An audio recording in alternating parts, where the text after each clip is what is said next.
David Icke, I saw something. He got upset that I've never had him on the show. And it's just the reptile stuff. It's just the shapeshifter stuff. I've been researching this since the mid-1990s. I've been following modern and ancient accounts of these entities and how they weave their way through history and weave their way through cultures. I've talked to whistleblowers in the military who've experienced face-to-face these entities in the underground bases. On and on and on and on it goes.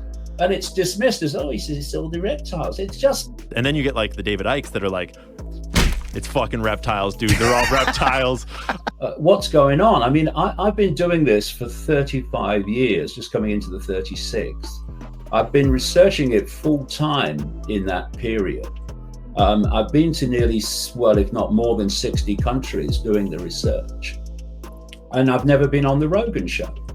That makes no sense. And not only that, he had another guy on. When I was researching the show, I was just looking up like David Icke reptilian stuff because I wanted to really get down what you thought about that. But it ended up Joe Rogan has other guys on there talking about reptilians, and they're like totally not even close to as OG as you are, the originator of this entire theory. Now, the other third type that got mentioned on Mission was reptilians. But every time that they were mentioned, it was really quickly hushed up by whoever else was on the other end of the line. Shut up, don't say that, is what they were doing. They don't want to talk about the reptilians. They don't want to talk about the reptilian presence at all. They would talk about the tall whites and the grays being in the lab environments. Not a lot, but some. But these reptilians, it was like nobody wanted to talk about it. Was there any sort of an explanation? Did anybody give you of why they don't want to talk about it? No. The only time I got any inkling was that when I, was out of the program and other people started to talk to me about all the different, things. And they're like, well, how many races are there? I don't know. But some people talked about the reptilians. They're like, do you realize that these are evil? And I had to listen to that. I did do some research after that person talked to me, because I did see that there is a reptilian race that is very malign like that. And they even have, according to what I read, this one race has a penchant for blood for some reason. It's like a shark frenzy with them.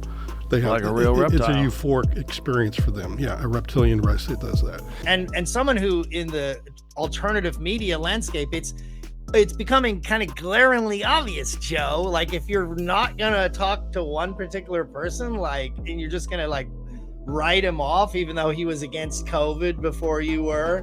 He was realizing what was going on with Israel before you were. He was talking about mind control and AI before you were, and you're not gonna bring him on. Why? Weird. Yeah. Well, yeah. Well, I mean, that's the point I've been making. It's not that I want to be on the Rogan show. Well, you should be. Yeah, I should be on the basis of journalism, but it's not something that I want to be on the Rogan show because then everyone will see me.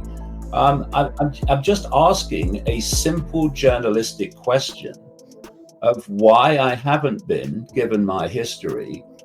When so many other people have, many of whom are pushing the very agenda I'm challenging. As for Joe Rogan, why? I mean, dude, what are you doing? Why is David not on? If Joe requested you be on, would you be on at this point? Yeah, I'd go on, but I mean, you've got to ask me first, and he's also got to explain why we're decades on from his podcast, and he's never.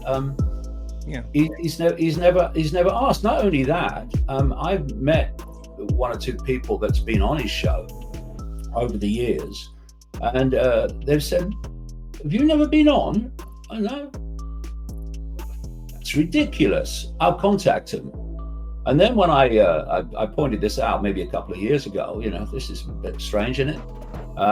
Because he was starting to have people on talking about COVID who bought the COVID hoax, extraordinary. People like Brett Weinstein.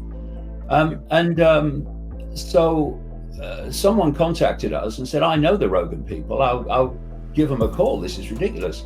I never heard another thing. So there's a reason, I'd like to know what it is, that A, he dismisses me whenever my name comes up, and B, has never asked me on, because